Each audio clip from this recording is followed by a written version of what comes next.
খুবই বেশি ইন্সপিরেশন মনে হচ্ছে, খুবই বেশি ইন্সপায়ার্ড মনে হচ্ছে, বাংলা ছবি মনে হচ্ছে না, দু একজন বলেছে। তোর এটাতে কি বক্তব্য? প্রথম কথাটা বলি, আমি কোথাও থেকে ইন্সপিরেশন নিয়ে আগের দিনই বলেছি, আমি যেখান থেকে ইচ্ছে হয়েছে সেখান থেকে চুরি করেছি। That's how fine artist works.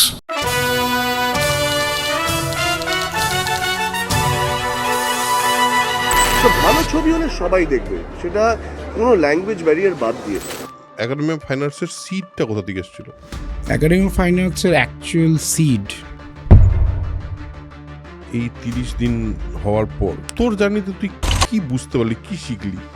সিনেমাকে content বলা হয়। Cinema is not a content, cinema is cinema. তোকে কিভাবে এফেক্ট করেছে, কি কি সিনেমা এফেক্ট করেছে? দু পাতা করে টিনটিনা, তো সেইটা পড়তে পড়তে আমি দেখতে পাই একটা লোকের ছবি ক্যামেরা নিয়ে দাঁড়িয়ে আছে। তো that is the first time. সেটা সবসময় চেষ্টা করি যে সিনেমার গল্পটা it should be a neutral story. ওই পার্সপেক্টিভটা শুধু তোরই আছে? প্রোফাইল থেকে কমেন্ট করেছিলেন, আপনি তো শেয়ার করছেন না। তখন আমি ওনাকে বলি, আমাদের কাছে 1 দিলেও যা, 10 দিলেও তা, ফুল মস্তি।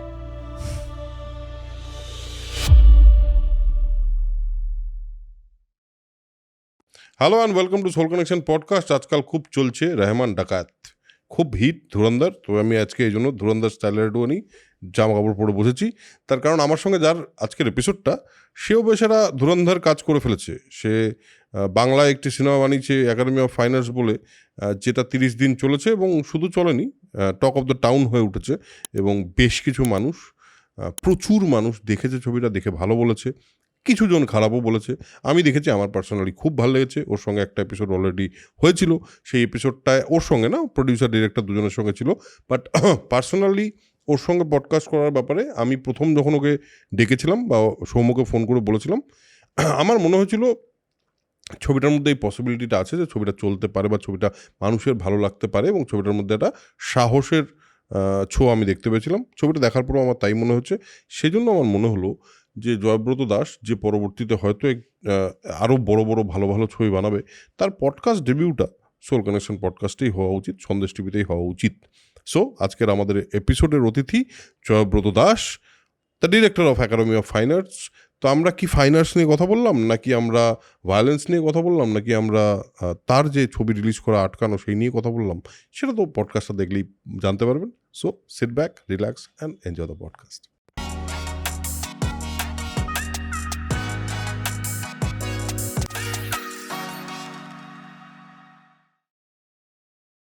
আজকে আমার সঙ্গে আছে খুবই talk of the town director জায়গা বলে এই মুহূর্তে একাডেমি অফ ফাইন আর্টসের director Joyabrata Das. Academy of Fine Arts সম্পর্কে আমার মনে হয় না আপনাদের আর বিরাট করে কিছু বলতে হবে, কিন্তু এর আগে জয়ব্রত এখানে এসছে, কিন্তু এসছে উইথ সামওয়ান এলস, মানে প্রডিউসার এবং ডিরেক্টরের একটা ডুও। সেটাকে ঠিক পডকাস্ট বলা যায় না, বাট পডকাস্টের ডেবিউ জয়ব্রতর কিন্তু এখানেই হচ্ছে। হ্যাঁ, so welcome to Soul Connection podcast. Thank you, নমস্কার সবাইকে। কেমন আছিস বল? আমি একটা জিনিস জাস্ট বলে দিই, আমি আমার ভাইয়ের মতো কাউকে দেখলে তুই বলি। আপনারা এই নিয়ে প্লিজ কোনো প্রশ্ন তুলবেন না, ওর কোনো আপত্তি নেই আমি ওকে তুই বলাতে, তো আপনারাও আপত্তি তুলবেন না। হ্যাঁ, কেমন আছিস বল? ভালো আছে, মানে আগের থেকে বেটার আছি। হ্যাঁ, কিরকম লাগছে এখন বল? ভালোই লাগছে, লোকজন সবার ভালো লাগছে। অনেকে জানাচ্ছেন আমাদেরকে যে ভালো হয়েছে ছবি, কেউ কেউ 3বার 4বার করে দেখেছে। তো হ্যাঁ, সেটা একটা ভালোই লাগছে।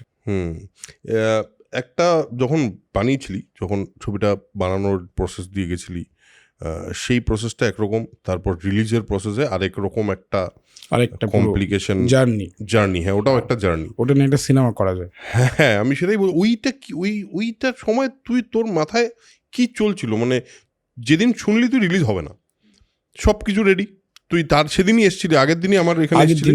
হ্যাঁ, এবার সেখানে ইউএফও তো আপলোড হচ্ছে, মানে ওইখানে রিলিজের জন্য সব প্ল্যান হচ্ছে, সব কিছু রেডি, তারপর বলছে রিলিজ হবে না। এবার এইটা হওয়াতে তোর মেন্টাল স্টেটটা কি অবস্থায় গেছে? দেখো, মানে আমার মেন্টাল স্টেট এবং আমার গোটা টিমের মেন্টাল স্টেট, আমরা ভেঙে পড়েছিলাম, রীতিমতো ভেঙে পড়েছিলাম। কারণ আমরা এই যে বক্স অফিসে কত বিজনেস হবে, কত মানুষ দেখবে বা কার কত ভালো লাগবে, এইটার আমাদের প্রথম ভাবনা ছিল না। আমাদের প্রথম ভাবনা ছিল আমরা যে ছবিটা বানিয়েছি সেটা আমাদের ইনস্টিটিউটের অডিটোরিয়াম ছাড়া বাইরের অডিটোরিয়ামে দেখতে পাবো, বড় পর্দায় দেখতে পাবো, এবং সেখানে যাতে মানুষরা দেখতে পান সেই ব্যবস্থাটা থাকবে। এইটুকুই ছিল আমাদের আলটিমেট লক্ষ্য, যে বড় পর্দায় সিনেমাটা দেখা। তো সেটার জন্যই আমরা খেটেছি, সেটার জন্যই যাবতীয় যা করার সেটা করেছি, যে বড় পর্দায় ছবিটা আমরা দেখব। তো সেটা যখন হঠাৎ করে বন্ধ হয়ে যায়, তো হ্যাঁ মানে শুধু আমি না, আমাদের গোটা টিম সবাই ভেঙে পড়েছিল। সেটা মানসিকভাবে, কিছু কিছু ক্ষেত্রে শারীরিকভাবে, সেটা একটা হ্যাঁ শারীরিকভাবে আমাদের একজন টিম মানে মেন্টাল প্রেশারে জ্বর এসে গেছে, শরীর খারাপ হয়ে গেছে, এরকম হয়েছে, অনেকেরই হয়েছে, আমারও হয়েছে। তারপর বিরাট সেটব্যাক এবং মানে একটা কী বলবো, প্রচণ্ড স্ট্রেসড, একটা অ্যাংজাইটি অ্যাটাকও হয়েছে অনেকের, আমার নিজেরও হয়েছে অ্যাংজাইটি অ্যাটাক। তোর একটা পোস্ট দেখেছিলাম, আমার মনে আছে, তুই লিখেছিলি যে আমার এখন কথা বলার মতো অবস্থা নেই, আমি শুধু এইটুকু জানিয়ে দিলাম যে আমাদের মিটিং হওয়ার কথা, এবং সেই তার বাকি আমার কথা বলার মতো অবস্থা নেই। ওই পোস্টটা দেখে বোঝা যাচ্ছে যে তুই খুবই একটা অ্যাংজাইটি এবং স্ট্রেসের মধ্যে হ্যাঁ আছিস। ছিলাম তো, সেটা মানে আমার তো মনে হয় যে সেই সময় প্রচুর লোকজন ফোন করছেন বিভিন্ন সংবাদ মাধ্যম থেকে, তারা সবাই সাপোর্টের জন্যই ফোন করেছিলেন, কিন্তু সেই সময় এমন একটা মানসিক কন্ডিশন ছিল, কারণ ব্যাপারটা তো এরকম নয় যে 1-2 মাসের ব্যাপার, এটা অনেক দিন ধরে আমরা বানিয়েছি, একটু একটু একটু করে বানিয়েছি, সেটা ভালো বানিয়েছি, এটা আমরা কোনো দিন ভাবিনি। আমরা এটা বানিয়েছি সেটা যাতে রিলিজ হতে পারে, সেটার জন্যই আমরা করেছিলাম পুরো ব্যাপারটা। তো সেটার থেকেই আমারও মানসিক কন্ডিশন খুব একটা ভালো ছিল না, জ্বর এসে গেছিলো স্ট্রেস থেকে, তো সেই ব্যাপারটা চলছিল। এই সময়টায় কে সবচেয়ে বেশি সাপোর্টের হাত বাড়ালো? দেখুন, সাপোর্টের মধ্যে আমি প্রাথমিকভাবে বলবো, আমাদের টিমের মধ্যে একটা বন্ডিং আছে, যে what ever it tax will get through it, এই ব্যাপারটা ছিল টিমের মধ্যে, সবার মধ্যে। এছাড়া প্রচুর মানুষ, কেউ সামনে এসে কেউ পেছনে থেকে, প্রচুর মানুষ আমাদের হেল্প করেছেন। তার মধ্যে রানা সরকার, সৃজিত মুখার্জি এবং আরও অনেকে, তারা কিছু জায়গায় গিয়ে ফোন করে কথা বলে, সৌরভ দাস যেমন গোটা টিম মানে প্রত্যেকটা মিটিংয়ে সৌরভ দাস নিজে গেছে, তো যাতে কিছুভাবে সলভ করা যায়, কিছু একটা করা যায়। এছাড়া আরেকজনের কথাও বলবো, ডিস্ট্রিবিউটার হিসেবে শতদীপ দা, সবাই এরা হেল্প করেছেন, এগিয়ে এসেছেন, তারা সবাই চেয়েছেন যে ছবিটা যাতে রিলিজ হয়। এই একটা ব্যাপার সবার মধ্যেই ছিল। আরও অনেকের নাম হয়তো বলছি না, তারাও ছিলেন, এবং অনেকে বিভিন্ন কারণে হয়তো সামনে এসে কিছু করতে পারেনি, তারা মানসিকভাবে হেল্প করেছেন, বলেছেন যে এটা করতে পারো, ওটা করতে পারো, ট্রাই দিস ট্রাই দ্যাট, বা ছবিটা রিলিজ হতে হবে। তো হ্যাঁ, এই ব্যাপারটা ছিল, আমি পেয়েছি অনেকের কাছ থেকে। এবং আরেকটা জিনিস দেখা গেছিলো, সেটা হলো সাধারণ মানুষ, আমাদের যে আগের এপিসোডটা রিলিজ করেছিল ইকোনমি অফ ফাইন্যান্স নিয়ে, সেখানে সাধারণ মানুষ এসে বলছে এটা কি হচ্ছে, ছবিটা রিলিজ করতে দেওয়া হচ্ছে না কেন। তাছাড়াও প্রচুর সাধারণ মানুষ নিজে লিখেছেন, পোস্ট করেছেন ফেসবুকে, টুইট করেছেন, ইনস্টাগ্রামে দিয়ে। এইটা কিন্তু আমার মনে হচ্ছে যে পাবলিকের একটা মানে, তার মানে যেদিন রিলিজ হওয়ার কথা ছিল সেদিন তার মানে বেশ কিছু মানুষ অলরেডি প্ল্যান করে রেখেছিল তারা দেখবে।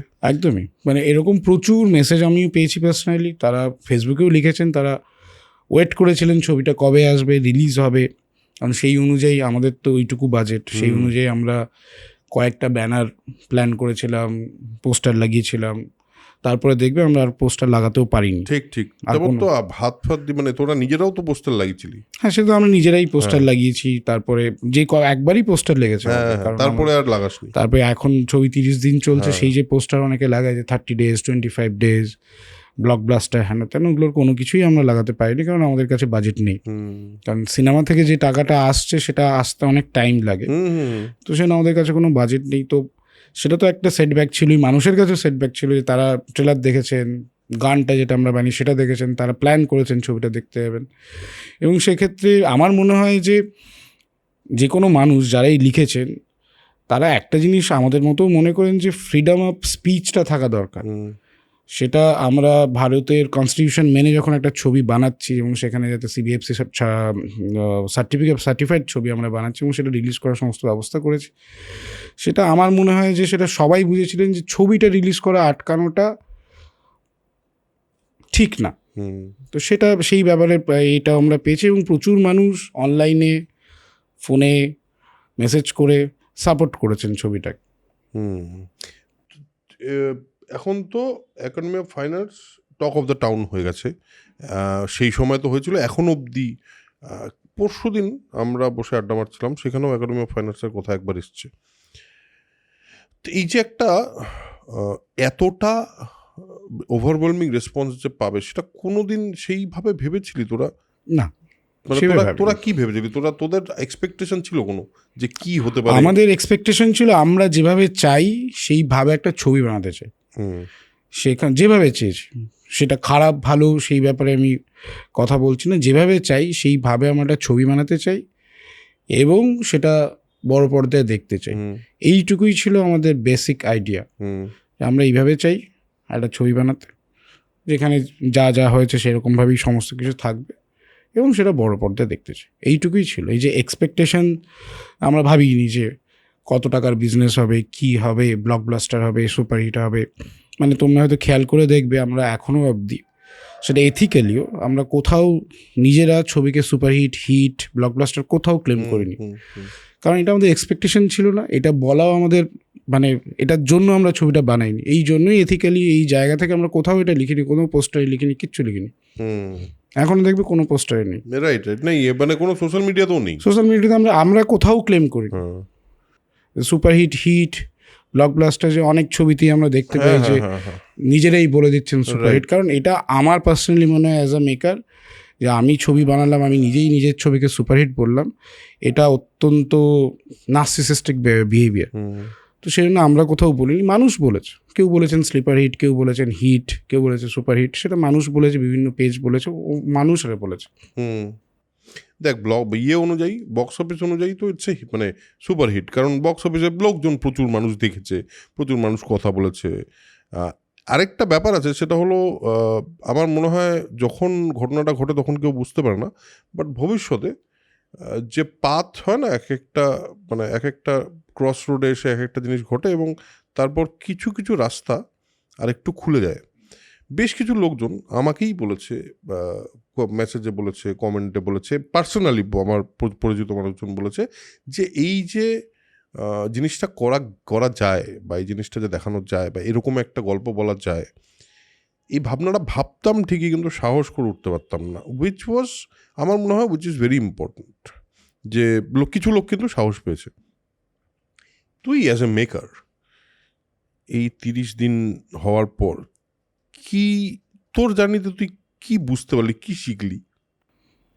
আমি একটা জিনিসই বুঝতে পেরেছি অ্যাজ আ মেকার, সেটা হচ্ছে গিয়ে যে গল্পটা তোমার বলার ইচ্ছে করছে তুমি সেটা সেইভাবেই বলো। আমি এইটুকুই বুঝেছি এবং পরের ছবিটাতেও যদি আমি করতে পারি আমি সেটাই করব। যেভাবে বলার ইচ্ছে, যা বলার ইচ্ছে সেইভাবেই বলো, কারণ সিনেমার কোনো নিয়ম হয় না। সিনেমার ABCD গ্রামার ফর্মুলা এগুলো দিয়ে সিনেমা হয় না। কারণ আমাদের তুমি যদি দেখো একাডেমি অফ ফাইন আর্টস, এটা কোনোভাবেই কোনো বাংলা ছবির কোনো রকম ফর্মুলা বা এর মধ্যে ওই ন্যারেটিভ স্টাইলটাই নেই।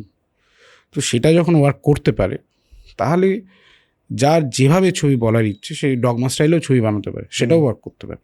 তো সেই ব্যাপারটা আমার মনে হয়েছে যে সিনেমা বানানোর যে নিয়ম ফর্মুলা, বাঁধা ধরা স্টাইল, টেমপ্লেট যে কথাগুলো উঠে আসে, এবং সিনেমাকে কন্টেন্ট বলা হয়। Cinema is not a content, cinema is cinema. Content আর সিনেমার মধ্যে একটা আকাশ পাতাল ডিফারেন্স আছে, এবং যা যা আছে।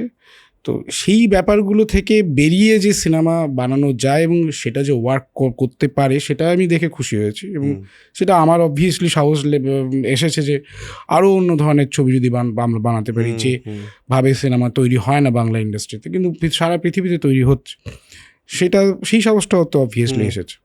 আর এর আগের বারের এপিসোডে আমরা একটা জিনিস বলেছিলাম, কথা হচ্ছিল, সেই রিলটাও বেশ ভাইরাল হচ্ছে, যে young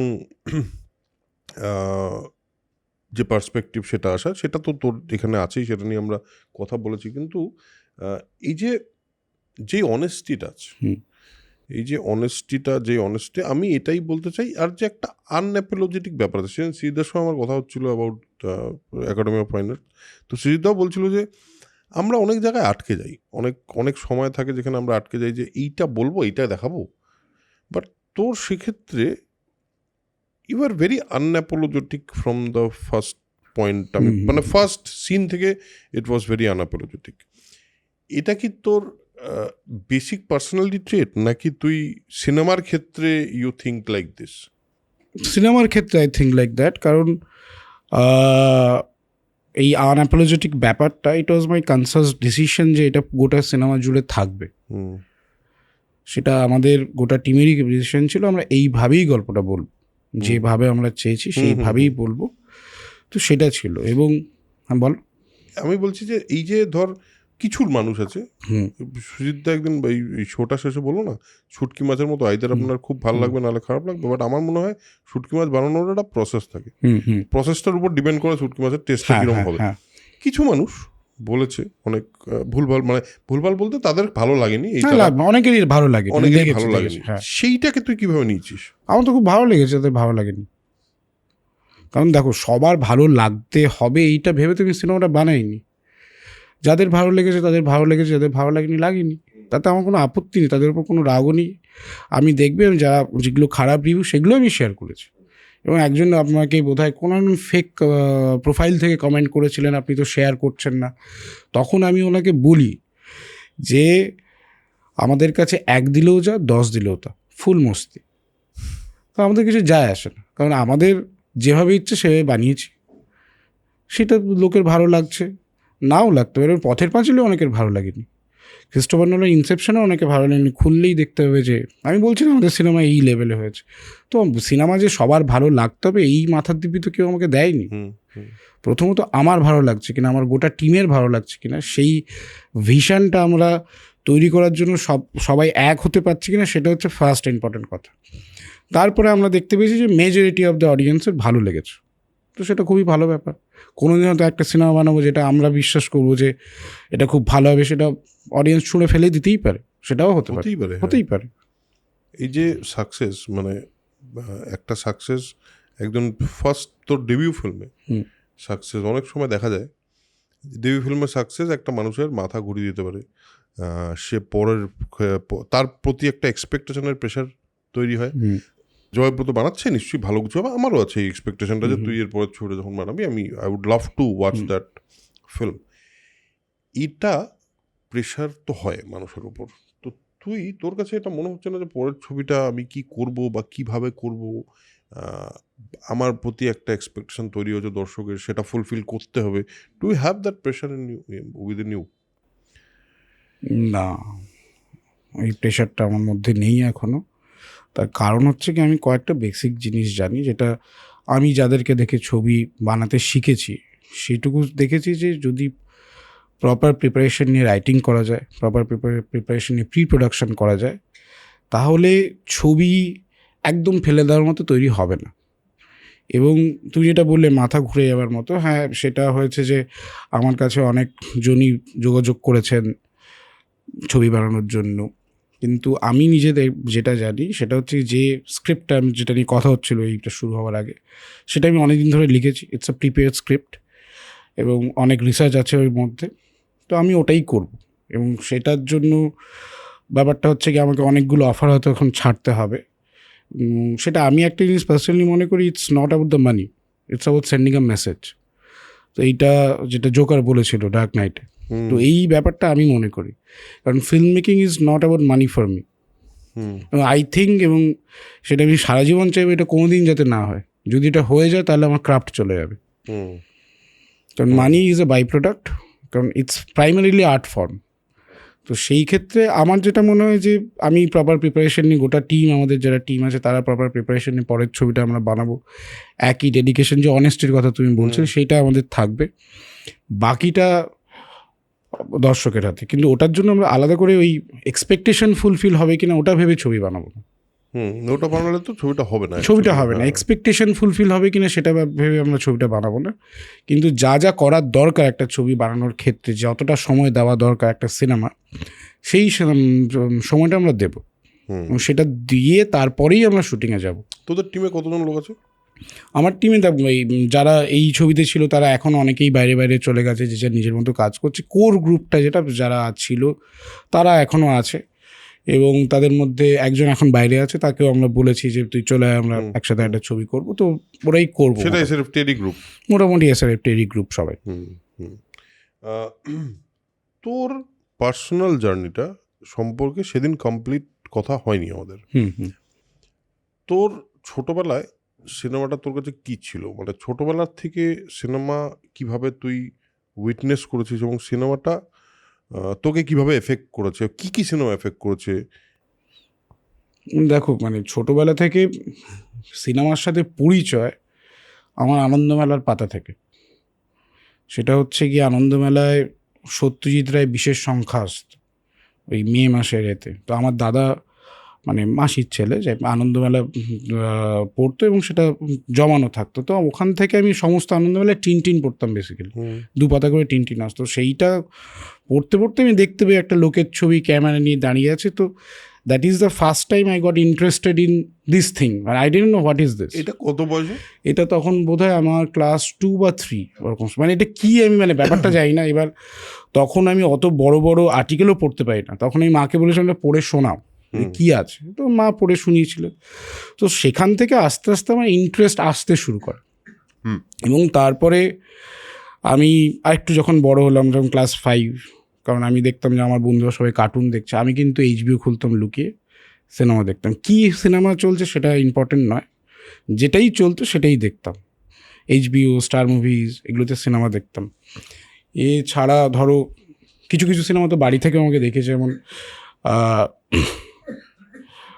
Jurassic park, Titanic, anaconda, তখনকার যেগুলো বাচ্চাদের জন্য সিনেমা, এগুলো তো দেখেছি, এগুলো দেখে তো অস্ট্রাক হয়ে গেছি। এছাড়াও আমি প্রচুর সিনেমা, সেগুলো মানে কি বলবো, আলাদা করে নাম বলতে পারবো না, কারণ আমি যেটা চলছে যেটুকু সময় পাচ্ছি ওইটুকুই দেখছি, ওটা সেটা part of the any film হতে পারে। যেমন হঠাৎ করে আমার মনে আছে আমি হট করে প্রিডেটার দেখে ফেলি, আর্নল্ড শোয়ার্জনেগারের। তখন এই HBO-তে খুব দিত প্রিডেটার, তো প্রিডেটার পুরোটা দেখে ফেলি। কারণ সেই সময় বোধহয় মা স্কুলে পড়েন, মা স্কুলে ছিলেন, বাবা অফিসে, তো আমি একা দেখে ফেলেছি পুরো সিনেমাটা। তারপর ভাবলাম এটা তো দারুণ সিনেমা। তো তারপর ওই লোকটার সিনেমা মানে আর্নল্ড শোয়ার্জনেগারের সিনেমা পরপর দিত HBO-তে বিকেলের দিকে, আমি ওই সিরিজটা দেখা শুরু করি, সমস্ত সিনেমা দেখেছি। আচ্ছা, ঠিক আছে। তো এরকম আরেকটু বড় হয়ে বয়সের আগেই জেমস বন্ডের প্রচুর সিনেমা আমি দেখে ফেলি। বেশ, মানে যেটা দেখা বারণ ছিল জেমস বন্ডের সিনেমা। তো মানে পিয়ার্স ব্রসনান না, জেমস বন্ডের পুরো সিরিজ ওরা দেখাচ্ছিল স্টার মুভিজে, আচ্ছা, আপ টু মানে ফ্রম ডক্টর নো তখনও অবধি হয়েছিল, বা পিয়ার্স ব্রসনানের last film Tomorrow Never Dies, পুরো সিরিজটা প্রতিদিন 1 মাস করে, মানে একদিন একটা ছবি। তো ওটার মধ্যে প্রচুর সিনেমা আমি দেখে ফেলি। বেশ, ঠিক আছে। তো এছাড়া মানে কি বলবো, মানে সিনেমা ওরকম আলাদা করে কিছু বলার নেই, প্রচুর সিনেমা দেখেছি আমি দেখতে থাকতাম। সেটা 10 মিনিট পেলেও একটু সিনেমা দেখে নিতাম। এটা যখন হচ্ছে মানে গল্পের বই পড়াও নিশ্চয়ই আমি প্রচুর গল্প বই পড়তাম। হ্যাঁ, এবার এই যে সিনেমা যখন দেখছিস, তোকে কি ফ্যাসিনেট করেছে সিনেমার ব্যাপারে এখন এসে? তখন তো বোঝা যায় না, এখন এসে কি বুঝতে পারিস যে কি জিনিসটা ছিল যেটা আমাকে ওই ছোটবেলা থেকে ফ্যাসিনেট করতো? আমার মনে হয় মানে সেটা মানে এখন ওইভাবে যদি ফিরে দেখি, তাহলে আমার মনে হয় যে একটা গল্পকে ভিজুয়ালি বলার একটা অ্যাপিল, সেটা আমাকে ফ্যাসিনেট করেছিল। কেউ একটা বলছে একটা গল্প, মানে ভিজুয়ালি বলার অ্যাপিল, মানে আমার মনে হয় যে ধরো আমি কোনো সিনেমা দেখলাম, কিছু একটা হচ্ছে, তারপর কোনো গল্প বই পড়ছি, তখন আমার মাথায় আসতো যে আচ্ছা এই ব্যাপারটাকে তো এরকমভাবে ওই সিনেমায় যেমন দেখেছিলাম ওরকমভাবেও তো মানে বলা যায়, তো এটা ভিজুয়ালি বললে কেমন হবে। তো এই চিন্তা ভাবনাগুলো আমার মাথায় চলতো। সেটা মানে ছোটোবেলাতে ব্যাপারটা খুবই ডিসওরিয়েন্টেড থাকে, ভালো লাগছে তাই দেখছি। তো পরের দিকে সেটা ফরমেশন তৈরি হয় আস্তে আস্তে আস্তে আস্তে এসেছে এইভাবে। এবার তারপর তো তুই আমাকে আগের এপিসোডে বলেছিলি যে তারপর তুই বুঝতে পারিস যে সিনেমা নিয়ে পড়তে হবে এবং সেখান থেকে তুই জানতে পারি। আমাদের ছোট একটা গ্রুপ ছিল, 3-4 জন বন্ধু, 3জনই সিনেমা নিয়ে ইন্টারেস্টেড। মিউজিক ভিডিও বানাতে আমি করতাম। তো তখন আমরা জানতে পারি যে কলকাতায় SRFT বলে একটা ইনস্টিটিউশন আছে, যেখানে সিনেমা নিয়ে পড়াশোনা করানো হয়, মানে এখানে পড়লে সিনেমাটা বানানো যাবে। তার কারণ হচ্ছে কি, আমরাও তখনও জানতাম যে হঠাৎ করে বাইরের ইন্ডাস্ট্রির মধ্যে বাইরের লোকেরা ঢুকতে পারে না, সেটাই জানতাম তখন। তো তারপরে তো তোমায় বলেইছিলাম যে 12th পর আমি সিনিয়রদের জিজ্ঞেস করি যে গ্র্যাজুয়েশনটা কীভাবে সহজে করব। গ্র্যাজুয়েশনটা করিস এবং গ্র্যাজুয়েশন করার পর ইঞ্জিনিয়ারিং করিস, তারপরে এখানে। একটা কথা আমাকে বল যে SRFT-তে আসার পর অবভিয়াসলি ওয়ার্ল্ড ভিউটা চেঞ্জ হয়ে গেছে, মানে সিনেমার ব্যাপারে ভিউটা চেঞ্জ হয়ে অনেকটা চেঞ্জ হয়। হ্যাঁ, এবার তো এই যে কদিন তুই SRFT-তে ছিলি,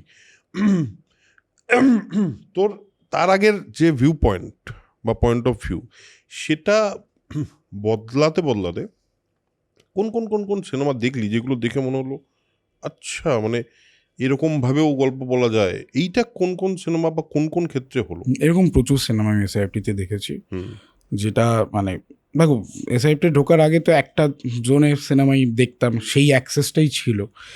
তো এসআইএফটিতে ঢোকার পর যে access to the world cinema, hmm সেটা অ্যাকচুয়ালি খুলে গেছিলো আমাদের কাছে। কারণ আমি যেখান থেকে আসি, কাঁথি, তো ওখানে এই ধরনের ছবি ডিভিডিও পাওয়া যায় না, কিছুই পাওয়া যায় না, কিছুই পাওয়া যায় না, অ্যাক্সেসটাই নেই। হ্যাঁ হ্যাঁ হ্যাঁ।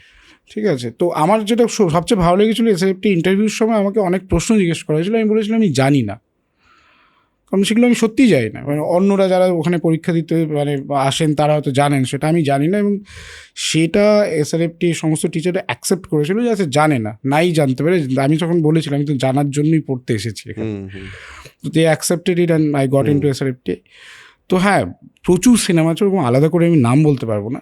প্রচুর ডিরেক্টর আছে, কারণ একজন ডিরেক্টরকে বলে অন্যজনকে অপমান করা হবে। প্রচুর ডিরেক্টর আছে যেটা আমাদের মানে আমার এবং আমার পুরো ব্যাচমেটদের সবারই world view to the cinema change করেছে।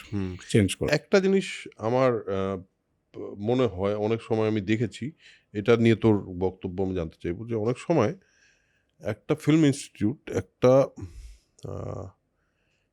একটা এলিটিজম ইনজেক্ট করে একটা ফিল্ম মেকারের মধ্যে, যে আচ্ছা this is what cinema is, আর বাকি যেটা হচ্ছে সেটা খুব সিনেমা নয়। হ্যাঁ, দ্যাট ইজ বুলশিট, মানে commercial cinema, popular cinema, that is bullshit, এটা ইনজেক্ট করে অনেকের ক্ষেত্রে আমি দেখেছি। এসআরএফটি ঢোকার আগে তাদের একরকম, এসআরএফটি, এফটিআই আরও আছে, মানে অন্যান্য ইনস্টিটিউটের ক্ষেত্রেও সেম।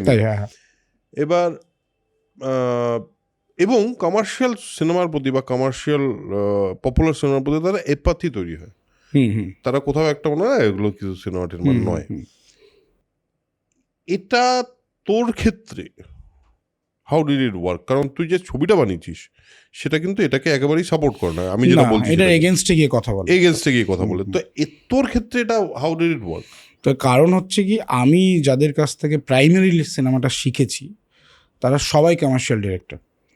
যেরকম be like Christopher Nolan is hugely commercially successful director, Quentin Tarantino commercially successful, Martin Scorsese commercially successful, Steven Spielberg একদম commercially successful, James Cameron, even Satyajit Ray he is very much commercially successful হ্যাঁ হ্যাঁ director. তো আমি যাদেরকে দেখে শিখেছি সেখানে আমি একটা জিনিসই শিখতে পেরেছি, ভালো ছবি আর সেই ছবির কমার্শিয়াল হওয়ার মধ্যে খুব একটা দূরত্ব নেই। মানে যে দূরত্বটা তৈরি করা হয় বিভিন্ন জায়গায়, মানে it comes from mainly from elitism of cinema থেকে। সেটা আমি দেখেছি, যে সেটা আমার পার্সোনাল অভিজ্ঞতা থেকে আমি দেখেছি যে ভালো ছবি আর কমার্শিয়ালি সাকসেসফুল ছবির মধ্যে খুব একটা দূরত্ব নেই। ভালো ছবি হলে সেটা কমার্শিয়ালি সাকসেসফুল জেনারেলি হয়ে যায়। জেনারেলি না, ভালো ছবির মধ্যে এবার ব্যাপারটা হচ্ছে কি, ভালো ছবি বানালে সেটা যে কমার্শিয়ালি সাকসেসফুল হতে পারে না, এই যে বক্তব্যটা আছে এটা খুব ভুল বক্তব্য। কারণ প্রচুর ভালো ছবি আছে যেগুলো হিউজলি কমার্শিয়ালি সাকসেসফুল। তো আমার সেটাই আমার ছোটোবেলা থেকে মানে একটু বয়স্ক থেকে যবে থেকে আমি সিনেমা বানাবো ভাবছি, I wanted to make a film যে ছবিটা ছবি হিসেবে ভালো হবে, অ্যাটলিস্ট আমি যতটা জানি সেই অনুযায়ী ভালো হবে, এবং সেটা যেন সাধারণ মানুষ দেখেও সেটা মজা পায়, এন্টারটেন্ড হয়, বা তার কিছু একটা আউটকাম নিয়ে বেরোয়, সেটা আমি চেয়েছি। কারণ আমি কোনো দিনই চাই না যে ধরো এতদিন ধরে এতজন খেটে একটা ছবি বানালাম সেটা শুধুমাত্র ফেস্টিভ্যালে চলবে, সেটা আমার কোনো দিনই লক্ষ্য নেই। সেটা অনেকেরই লক্ষ্য থাকতে পারে, সেটা নিয়ে আমার কোনো আপত্তি নেই, কিন্তু আমার নয় সেটা। কারণ আমি দেখেছি অনেক ক্ষেত্রেই যে ধর এরকম ডিরেক্টররা যারা মানে যাদের মধ্যে না একটা প্রিটেন্স একটা তৈরি হয়ে যায় অ্যাবাউট বিং সামওয়ান এলস, মানে ওর যে অরিজিনাল কোডটা, মানে ধর আমাদের আজকে ড্রামাটা তো ইন্ডিয়ান ড্রামা, তো আমি আজকে একটা ইউরোপিয়ান ছবি দেখলাম, হলিউড দেখলাম, ধর তুই যাদের কথা বললি তাদের বাইরেও তো অনেক লোকের ছবি দেখেছিস, তাদের একটা হলিউডের বাইরে তাদের একটা নিজস্ব ইউরোপিয়ান একটা ইমোশনাল কানেক্ট আছে, তাদের একটা ইমোশনাল অ্যাপ্রোচ আছে। সেই সমস্ত জিনিস অনেক সময় অনেকেই গুলিয়ে ফেলে। মানে ধর ইউরোপিয়ান ইমোশন বা ইউরোপিয়ান সিনেমা বলার যে ড্রামা ভাষা ড্রামা, হ্যাঁ, সেটা সম্পূর্ণ আলাদা। সম্পূর্ণ ভারতের ড্রামাটা সম্পূর্ণ আলাদা। এবার এই যে রিটার্নিং টু, মানে ধর সমস্ত কিছু ঘুরে ফিরে আমি আমার নিজের করেই কিন্তু ফিরবো, এইটা তোর প্রথম দিকেই ছিল বলছিস। আর একটা জিনিস অনেকে বলে যে যারা ফিল্ম মেকিংয়ের কোর্স করে বা যারা ডিরেকশনের কোর্স করে তারা বেশিরভাগ ক্ষেত্রে দেখা যায় বিরাট সাকসেসফুল ডিরেক্টরস হয় না। What do you think about it? কেন হয় না? দেখো, প্রথমত আমি ডিরেকশন ব্যাচের স্টুডেন্ট নই, তুই আমি তো সিনেমাটোগ্রাফি ব্যাচের স্টুডেন্ট। রাইট। এবার আমার মনে হয় যে এরকম প্রচুর ডিরেক্টর আছেন যারা ফিল্ম স্কুলে পড়েছেন এবং বিরাট এবং ভালো বিরাট সাকসেসফুল, একদমই আছে, প্রচুর প্রচুর অনেক প্রচুর অনেক আছে, ভরে ভরে আছে। মানে এখানে আছে, হ্যাঁ, বিদেশে বিদেশে আছে, আছে, সারা পৃথিবীতে পৃথিবীতে আছে। আছে। যেমন প্রথম নামটা যেটা আমার মনে আসছে, আন্দ্রি টার্কভস্কি, হ্যাঁ, একদম hugely successful, will be ever remembered like till the end of cinema. Correct. তো এছাড়া দেখো, আমার মনে হয় যে এই যে ফিল্ম স্কুলের যখন এই কথাটা ব্র্যাকেটে আনা হয়, সেখানে আমরা খুব, যে কজন ডিরেক্টর পৃথিবীতে কাজ করছে তার মধ্যে খুব কম জনকে আমরা ধরছি। কারণ তুমি যদি আমাদের ইন্ডাস্ট্রিতেও দেখো, ফিল্ম স্কুল ব্যাকগ্রাউন্ডের লোকেরা কম আছে। তার কারণ হচ্ছে ফিল্ম স্কুলে 10 জন একটা বছরে ঢুকছে। তো আমার মনে হয় যে ডিরেক্টররা সাকসেসফুল হয় because of their own strategy, method and story telling. তো যে জিনিসটা, কথাটা লোকজন বলছে, সেটা হচ্ছে কি, কিছু ডিরেক্টর যারা ফিল্ম স্কুল থেকে এসেছেন তাদের কিছু জনের হয়তো স্ট্র্যাটেজি, ফিল্ম মেকিং স্টাইল, সেটা অডিয়েন্সের কাছে ওয়ার্ক করেনি, কিন্তু বাকিদেরগুলো করেছে। এবার ব্যাপারটা হচ্ছে কি, যেহেতু ফিল্ম স্কুল এডুকেটেডদের রেশিওটা কম, সে না আমাদের মনে হয় ফিল্ম স্কুলে কোনো ডিরেক্টররাই কাজ করতে পারছে না। সেটা আমার পার্সোনাল ধারণা। আমার তো মানে আমি তো অনেক ডিরেক্টরকেই চিনি, জানি, বা যাদের কাজ দেখে বড় হয়েছে, তারা অনেকেই ফিল্ম স্কুল থেকে বিলং করে। হ্যাঁ, কেন রাজু হিরানি বড় এক্সাম্পল। এই মুহূর্তে হিটসের সংখ্যা যদি বলি, সবগুলো ছবি হিট। এবং আমার আরেকটা জিনিস মনে হয় যে ফিল্ম স্কুল কেন ডিফাইন ইউ। হ্যাঁ, আমি এটাই নেক্সট প্রশ্নটাই, সেটা আমি বলছি যে ফিল্ম স্কুল কেন ডিফাইন ইউ। ব্যাপারটা হচ্ছে, একটা মানুষ সে 4টে সিনেমার সেটেও যা শিখবে, বা নিজের সিনেমা দেখে দেখে যা শিখবে, যেমন Quintin Tarantino, he didn't go to film school, he went to films, he said একদম, হি ওয়েন্ট টু ফিল্মস। তো ফিল্ম স্কুলেও তাই হবে, শিখবে। এবং ফিল্ম স্কুলে basically we are also going to films. Right. Film স্কুলে গিয়ে কী করি? আমরা সিনেমা নিয়েই পড়াশোনা করি। We watch films, we discuss about it, we learn things from films. হ্যাঁ, এবং in film school technicalities, in film school সেটা জায়গা আলাদা হতে পারে। কেউ ফিল্ম স্কুলে বসে শিখছে ক্লাসরুমের ভেতরে, কেউ নিজের বাড়িতে বসে শিখছে, কিন্তু ব্যাপারটা একই জিনিস শিখছে, সেটা আমার মনে হয়। একটা আমি যে প্রশ্নটা করতাম সেটা হলো, ফিল্ম স্কুলে আলাদা করে কিছু দোষ শেখে না লোকে।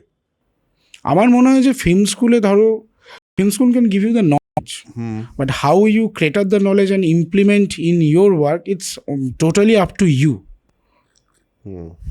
It's totally up to you. It's for মানে এটা it depends on a person only, ব্যাস। It depends on the personally, কারণ film making is a collaborative work. এই যে 5 জন মিলে যে ছবিটা করছে, the implementation of the knowledge, that depends on solely on them, not on film school. Film school give you the exposure to cinema. তুমি যেটা বাইরের লোকেরা করতে পারবে না, আমি চাইলেই ধরো একটা ভালো ক্যামেরা নিয়ে শুটিং প্র্যাকটিস করতে পারবো না, সেই সাপোর্টটা ফিল্ম স্কুল তোমায় দিচ্ছে। এবং সেটা খুব ভালোভাবে আমরা যারা ফিল্ম স্কুলে পড়েছি বা আমাদের ব্যাচে, আমরা খুব ভালোভাবে পেয়েছি। যে চাইলেই অ্যালেক্স আইরি নিয়ে আমরা শ্যুট করছি, দেখছি শ্যুট করে যে আচ্ছা এইটা ঠিক আছে কিনা, এই যে শেখার ব্যাপারটা, এই জিনিসটা অবভিয়াসলি আমরা খুব ইজিলি পাই, হ্যান্ডস অন শেখাটা।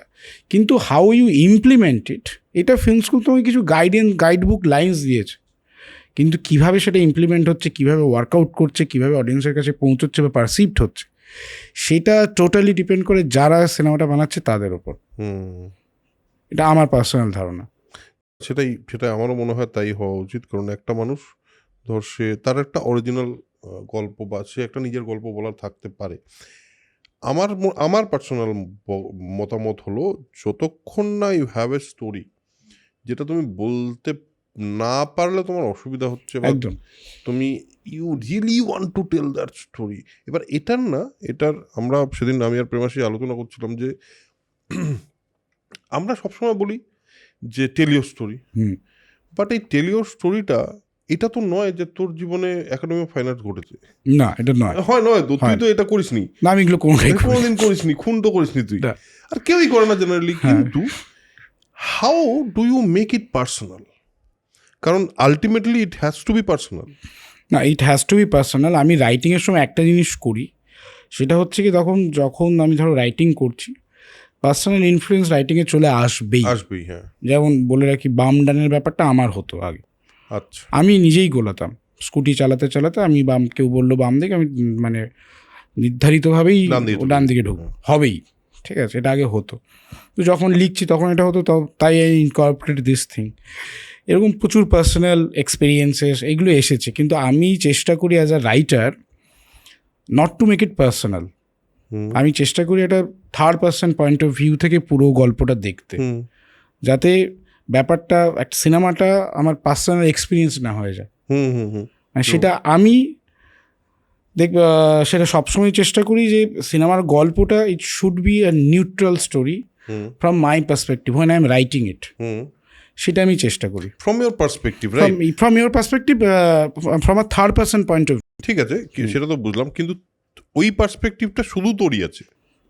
কারণ তোর লাইফের একটা টাইম জুড়ে বড় হয়েছিস, you have seen life in a different way than me, than other, এইখানে যতজন বসে আছে তাদের থেকে সম্পূর্ণ আলাদাভাবে দেখেছিস।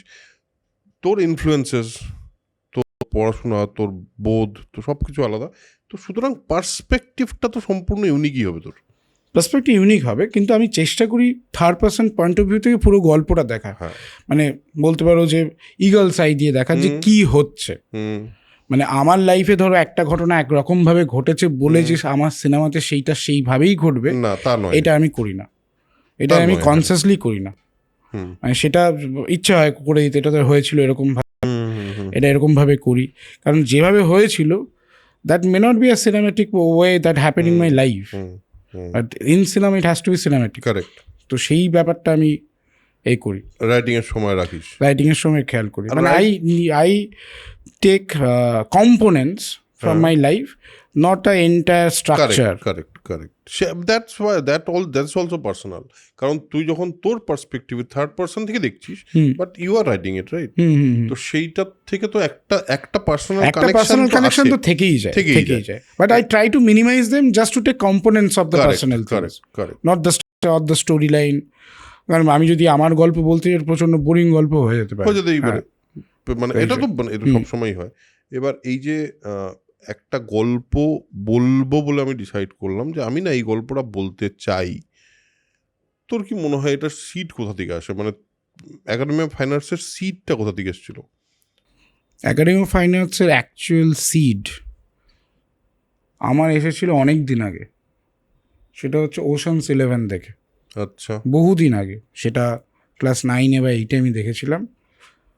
আমি বোধহয় that was my first heist film I have watched and I loved it. তো তারপরে ওখান থেকে আমার একটা এই চুরি নিয়ে গল্প করব এই ধরনের একটা আমার মাথায় ছিল, and that became Academy of Fine Arts throughout the years. সিডটা ওখানে ছিল। আমি ভেবে মানে দেখে খুব ভালো লেগেছিল ওশানস 11, যে বাহ দারুণ সিনেমা দেখলাম, মানে খুব স্টাইলিস্টিক, খুব স্লিক অ্যান্ড দারুণ ট্রিটমেন্ট। তো আমি ক্লাস 8 বা 9 এরকম সময় দেখেছি। আচ্ছা, তো তখন থেকে আমার ইচ্ছে ছিল যে এই ধরনের একটা গল্প করব। এবার সেটা আমাদের Academy of Finance completely different, poles apart than Ocean's 11, but the seed came from there. আচ্ছা, এবার একটা জিনিস আরও কিছু লোক বলছে বা বলেছে যে খুবই বেশি ইন্সপিরেশন মনে হচ্ছে, খুবই বেশি ইন্সপায়ার্ড মনে হচ্ছে, বাংলা ছবি মনে হচ্ছে না, দু একজন বলেছে। তোর এটাতে কি বক্তব্য? দেখো, প্রথম কথাটা বলি, আমি কোথাও থেকে ইন্সপিরেশন নিয়ে আগের দিনই বলেছি, আমি যেখান থেকে ইচ্ছে হয়েছে সেখান থেকে চুরি করেছি। ঠিক আছে, কোনো ইন্সপিরেশনের কোনো জায়গাই নেই। আমি ইন্সপায়ার হই না, যেটা আমার পছন্দ সেটা আমি চুরি করেছি। এবং এটা আমার ফেভারিট ডিরেক্টর কুইন্টিন ট্যারান্টিনোও বলেছেন যে I stole from every movie I have watched. তো তাদের আমারও কোনো আপত্তি নেই, আমার যেটা ইচ্ছে হয়েছে সেটা করেছি। এবং বাংলা ছবি মনে হচ্ছে কি হচ্ছে না, সেটা কারণ হচ্ছে কি বাংলা ছবি একটা টেমপ্লেট তৈরি হয়েছে। ঠিক, সেই টেমপ্লেটের মধ্যে ছবিটা নয় বলে বাংলা ছবি হয়তো মানুষের মনে হচ্ছে না যে বাংলা ছবি দেখতে হয়, হ্যাঁ এই টেমপ্লেট অনেক দিন ধরে তৈরি হয়ে গেছে, তাই হয়তো মনে হচ্ছে না যে এটা বাংলা ছবি বলে। চারটে কান্না থাকবে, একটু চারটে চারটে কান্না থাকবে, প্যান প্যানি ডায়লগ থাকবে, যাই হোক সেটা না, যাই আমরা কেউ থাকুক। কিছু বলিনি। আমরা হ্যাঁ। কেউ কিছু বলিনি, হ্যাঁ। হ্যাঁ। তো যাই থাকবে, যে টেমপ্লেটটা দেখে মানুষ অভ্যস্ত সেই সেটার টেমপ্লেট বাইরে তো বলে। নয়, মানে কমপ্লিটলি আলাদা। তো তাই মনে হচ্ছে যে বাংলা ছবি নয়। এই ছবিটাই যদি ইংরেজিতে দেখতাম মনে হতো বাহ দারুণ সিনেমা দেখলাম। তো এই হচ্ছে ব্যাপার, সেটা আলাদা ব্যাপার।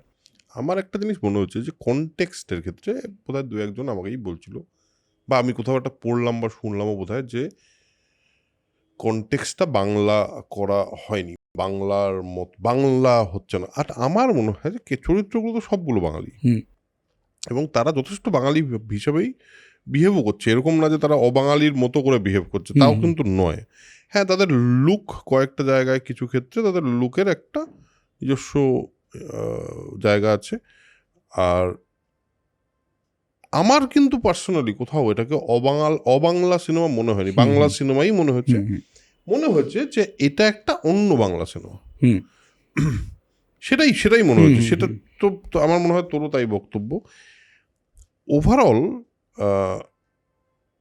ধর এর একটা ছবি বানিয়ে ফেললি, তারপরের ছবিটা কি তুই আগে থেকেই ভেবে রেখেছিলি, নাকি তুই এখন মানে এর পরে ভেবেছিস, নাকি আগে থেকেই লেখা ছিল? আগে থেকেই ভাবা ছিল। একাডেমি ফাইন্যান্সের মধ্যেই আমার নতুন ছবি, মানে পরের ছবির নামটা আছে। তাই? হ্যাঁ। ওইটা খুঁজে বেরোতে হবে, ইস্টার এগ নাকি? ইস্টার এগ ও আচ্ছা আচ্ছা, পরের ছবির নাম আছে, নাম আচ্ছা, আছে, পরিষ্কার হয় বড় বড় করে নাম আছে। ও তাই? আচ্ছা, বেশ, এটা তো একটু খুঁজে বের করতে হবে। তাহলে আপনারা একটু বলে রাখলাম, পরের ছবির নাম যবে অ্যানাউন্স হবে তবে আমরা, ও আচ্ছা আচ্ছা, এরকম মনে হবে নাকি? তো এটা কি ইয়ের পরে বলবি, ইয়ের ইন্টারভিউটা শেষ হওয়ার পর? শেষ হওয়ার পর বলবো, পার্সোনালি বলবো, এখন বলবো না। এখন হ্যাঁ, বলছে না, হ্যাঁ। পার্সোনালি বলবে। আমি বলবো না, আপনাদের চিন্তা নেই।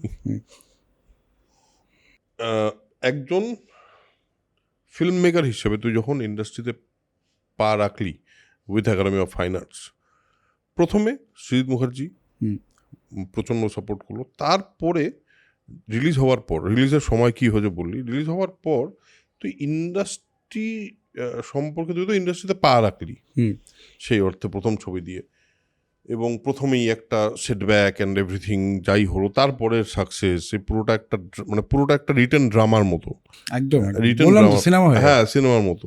এবার এই যে তার পরবর্তীতে যে ইন্ডাস্ট্রির যে অ্যাকসেপ্টেন্স, সেটা সম্পর্কে তোর কি মনে হলো? মানে how did the industry accept you? I think মানে ইন্ডাস্ট্রি আমাদের গোটা টিমটাকেই খুব ভালোভাবেই অ্যাকসেপ্ট করেছেন, কারণ শুধু সৃজিত মুখার্জি তো প্রচুর হেল্প করেছেন। উনি নিজে একটা স্পেশাল স্ক্রিনিং অ্যারেঞ্জ আমি করে, গেছিলাম সেটাতে, হ্যাঁ হ্যাঁ। তুমি গেছিলে, ইন্ডাস্ট্রির সবাইকে ডেকেছেন যে সিনেমাটা দেখো, বা ইন্ট্রোডিউস করিয়েছেন গোটা টিমকে। এর তারপরে ইন্ডাস্ট্রি আমার মনে হয় যে প্রচুর ডিরেক্টরও আমাকে ফোন করেছেন, ফেসবুকে লিখেছেন, টিমকে জানিয়েছেন, আলাদা আলাদা করে নাম্বার নিয়ে অনেকে টিমের সবাইকে জানিয়েছেন। তো সেই ব্যাপারটা আমার মনে হয় ইন্ডাস্ট্রি খুব ভালোভাবেই আমাদের অ্যাকসেপ্ট করেছে, এবং সে ব্যাপারে আমাদের খুব মানে ভালোই লেগেছে ব্যাপারটা, যে ইন্ডাস্ট্রি এত বড় বড় মানুষ যারা সবাই, যাদেরকে আমরা দেখেছি ছোটবেলা থেকে, তারা নিজে আমাদের কাজটাকে নিয়ে কথা বলছেন, অ্যাপ্রিশিয়েট করছেন, সেটা খুবই। Did you feel welcome? মানে তোর ওয়েলকাম মনে হচ্ছে? হ্যাঁ, আমার ওয়েলকামিংই লেগেছে, ওয়েলকামিংই লেগেছে, ওয়েলকামিংই লেগেছে, এবং ভালোই লেগেছে ব্যাপারটা পুরোটা। বাইরে বিদেশে দেখানোর এক্সপিরিয়েন্সটা কীরকম ছিল? সেটা একটা অদ্ভুত সারিয়াল এক্সপিরিয়েন্স। তার কারণ হচ্ছে কি, আমি ভেবেছিলাম যে প্রথমত এই সাবটাইটেলের ব্যাপার, ভাষা তো কেউ বুঝছেন না, তাদের কেমন লাগবে ব্যাপার। আর তারপর ইন্দোনেশিয়া, না? ইন্দোনেশিয়াতে বাংলা ভাষা একমাত্র ছবি ছিল ওটা। তো আমি প্রথমে ভয়েই ছিলাম, তবে ভেবেছিলাম যে ওয়াকআউট করে লোকজন বেরিয়ে যাবে।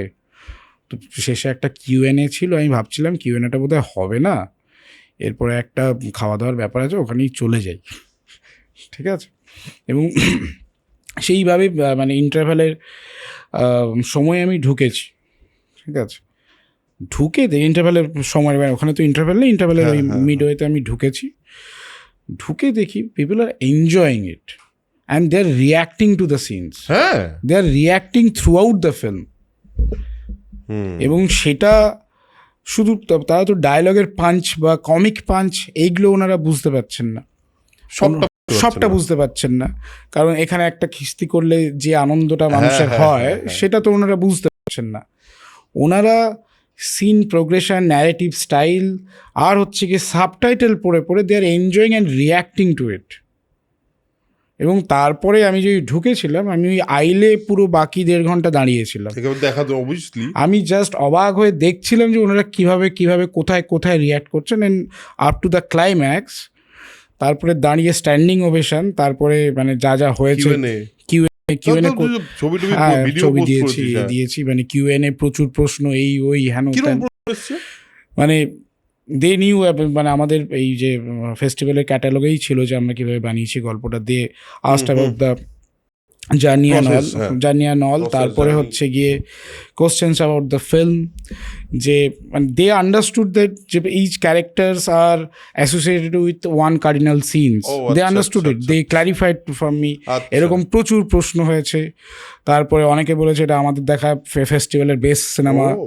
তারপর আমাকে নিয়ে ছবি, তারপর দেখলাম একজন লোক এসে অটোগ্রাফ নিয়ে নিলেন আমার তো মানে কী বলবো, হ্যাঁ মজা লেগেছে না, আমি তো ভয় পেয়ে গেছি, অটোগ্রাফ দিচ্ছি তো বটেই। কিন্তু সেটা তো প্রথমবারের জন্য একটা প্রথমবারের জন্য ফেস্টিভ্যাল ক্যাটালগে আমাদের ছবির ওপর বললো অটোগ্রাফ দাও।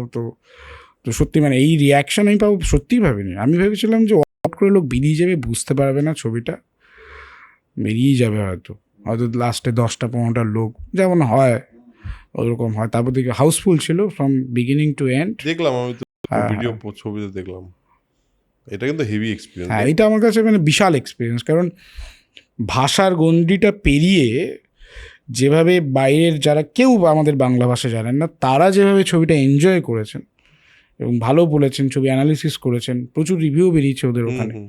তো সেইটা আমার ভালো বলেছে রিভিউতে, সবাই ভালো বলেছে। আমি জানি না মানে এখানকার থেকে ওখানে 100% পজিটিভ রিভিউ। একটা কথা বল যে ওদের কোন পয়েন্টটা ওদের জায়গা থেকে ওরা কোন পয়েন্টে কানেক্ট করেছে? কারণ আমরা তো বাঙালি হিসাবে বুঝতে পারি যে বাঙালির এই যে খিল্লিটা আছে, এই যে একটা কি বলবো, একটা আনঅ্যাপোলজেটিক পয়েন্ট অফ ভিউ আছে, ভায়োলেন্সটা তো বুঝতে পারবে, ঠিক আছে।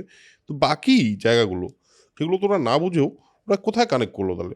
মানে আমার মনে হয় যে they connected with the storytelling and narrative.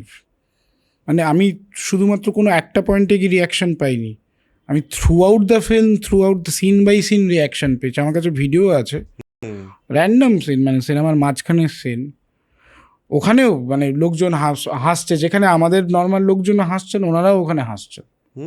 তো ইট কানেক্টেড। মানে যেমন ধরো একটা সিন আছে রুদ্রনীল আর শচীন যেখানে গাড়ি করে যাচ্ছে, রুদ্রনীল উইকটা পরে নেয়, ওখানে দম ফাটা হাসি আসছে লোকজন, যেখানে এখানেও হাসছে। তো এরকম সিনগুলোতে প্রচুর যে মোমেন্টগুলোর কথা বলছিলে তুমি, ওই মোমেন্টগুলোতে throughout the cinema they enjoy, they also laughed at it, they also laughed at ইট।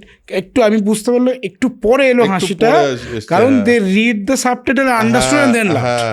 বুঝেছি একটু পরে এসছে, একটু ডিলেড রেসপন্স, রাইট রাইট, কারণ সাবটাইটেলটা পড়ে তার ব্যাপারটা বুঝে তারপর। তো এইটা তুই একটা কথা বল, তোর এই বাংলায় যে রিয়াকশন হচ্ছে তাতে তো কোনো জায়গায় মনে হচ্ছে যে আচ্ছা আই ডিড নট এক্সপেক্ট, এইটা ভাবিনি আমি, এই পয়েন্টে এতটা হাসি আসবে আমি ভাবিনি, এরকম পয়েন্ট? হ্যাঁ, প্রচুর জায়গায় হচ্ছে। তার কারণ হচ্ছে কি ছবিটা দেখতে আমার পার্সোনালি আর হাসি পায় না। হ্যাঁ, স্বাভাবিক। হ্যাঁ, থ্রিলডও হই না, খুব স্বাভাবিক। হ্যাঁ, তো প্রথম যে জায়গাগুলো মনে হচ্ছিল এটা খুব ভালো, এটা খুব ভালো, এছাড়াও দেখলাম যে প্রচুর জায়গা তৈরি হয়েছে। সবচেয়ে আনএক্সপেক্টেড জায়গা কোনটা ছিল তোর? হাসির জায়গা বলছো? যেমন যেখানটাতে দেখবে যে রুদ্রনীল বলে হচ্ছে গিয়ে সোশ্যাল রেসপন্সিবিলিটি, দেন ওই কাট টু দ্যাট সিন। হ্যাঁ হ্যাঁ হ্যাঁ, ঠিক আছে। আমি ভেবেছিলাম যে হ্যাঁ এটা ঠিক আছে, আমাদের স্টাইলটা ভালো। ওখানে দেখলাম লোকজন, এখানে ইন্দোনেশিয়ার সবাই প্রচুর হেসে, ওই জায়গাটা খুব আনএক্সপেক্টেড ছিল।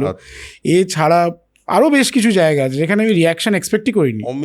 অমিত শাহর অনেকগুলো জায়গা আছে যেগুলো মনে হয় মানে ফাটাফাটি থ্রু আউট, মানে হি ইজ ব্রিলিয়ান্ট। এরকম প্রচুর জায়গা আছে যেগুলোতে আমরা এক্সপেক্টই করিনি। আর এক্সপেক্ট করেছিলি অথচ ওয়ার্ক করিনি?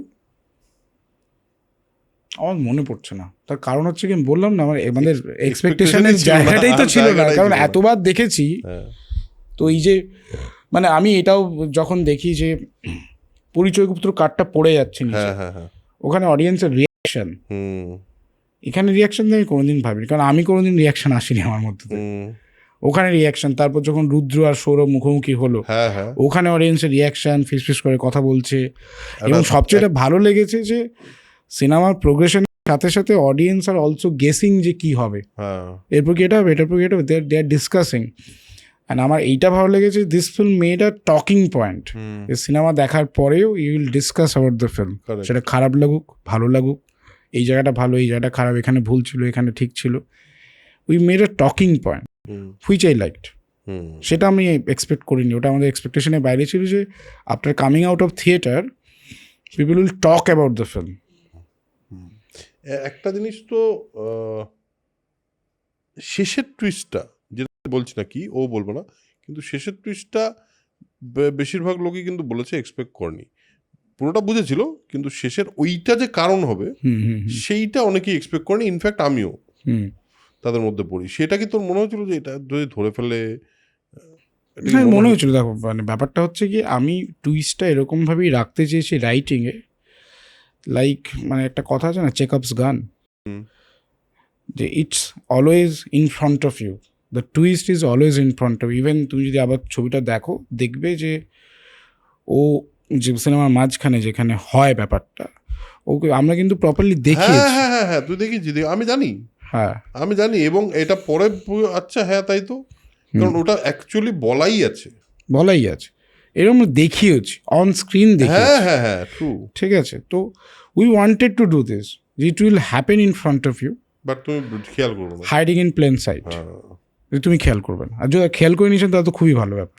না, কিন্তু খেয়াল কিন্তু অনেকেই করেনি, ম্যাক্সিমাম লোকই করতে পারে। ম্যাক্সিমাম লোকই করেনি। কেউ কেউ হয়তো বলছে হ্যাঁ ঠিক আছে প্রেডিক্টেবল লিখেছে ওই জায়গাটা, বাট অনেকে, আমি যেমন দেখার সময় একটা জিনিস ছিল, সেটা হলো অন্যান্য দিকে আমার নজর বেশি নজর ছিল, ছিল। মানে ওটা ওইভাবেই আমরা ট্রিট করেছি। হুম হুম হুম। ওখানে দেখবে একটু সাউন্ডটা বেশি আছে, হ্যাঁ হ্যাঁ হ্যাঁ হ্যাঁ। অন্য জায়গায় কাট করছে ওইভাবেই ট্রিট করা আছে, বাট ইট উইল মানে সেটা আমার প্রথম থেকে এই ছিল যে twist will happen in front of the audience. আর এই যে টুইস্ট বিষয়টা, এইটা তো খুব একটা কি বলবো, খুব একটা important part of A thriller, but academy of Fine arts thriller কিন্তু নয়। না, কিন্তু তাও টুইস্টটা রাখার কারণটা কি ছিল তোর? কেন এই টুইস্টটা রেখেছিস শেষে? কারণ সব শেষ হয়ে গেছে। সব শেষ, তার কারণ হচ্ছে কি it's not only a twist, it's also moral message.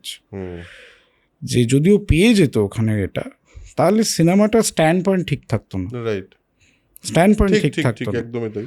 তো প্রাইমারিলি সিনেমা স্ট্যান্ড পয়েন্ট ঠিক রাখা, এবং লাস্ট শেষ পাতে মিষ্টি, হ্যাঁ হ্যাঁ, ওটার জন্য ওরম twist। টাইপের। হ্যাঁ একটা কথা বল, সেটা হলো অনুরাগ কাশ্যপ এক ধরনের ছবি বানাতো, তারপর তাকে বাজেট দিয়ে দেওয়া হলো, সে বম্বে ভেলভেট বানালো।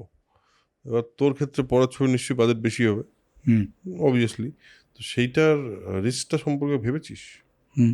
কি মনে হয়েছে?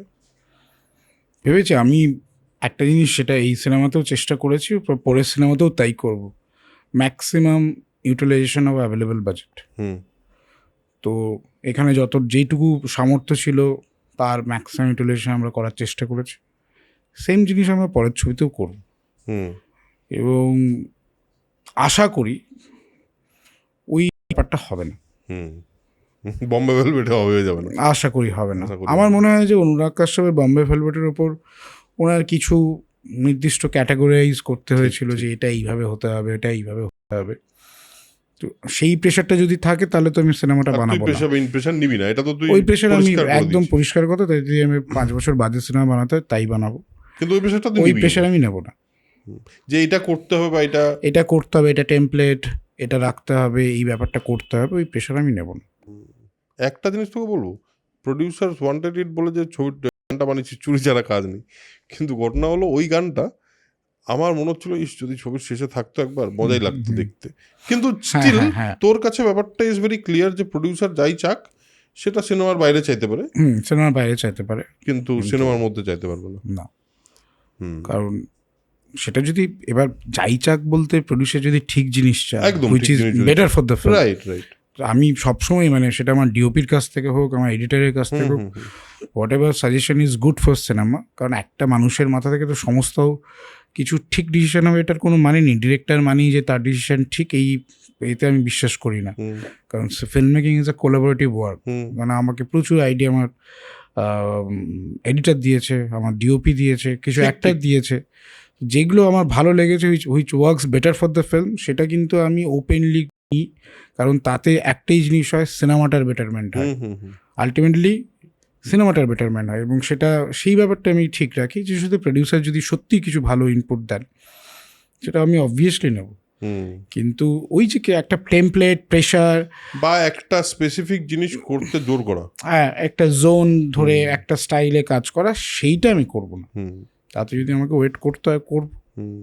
আজকের দিনে দাঁড়িয়ে দেখ, ফিনান্সিয়ালিও তো একটা ফিল্ম মেকারকে কাজ করে, মানে film making is your profession, right?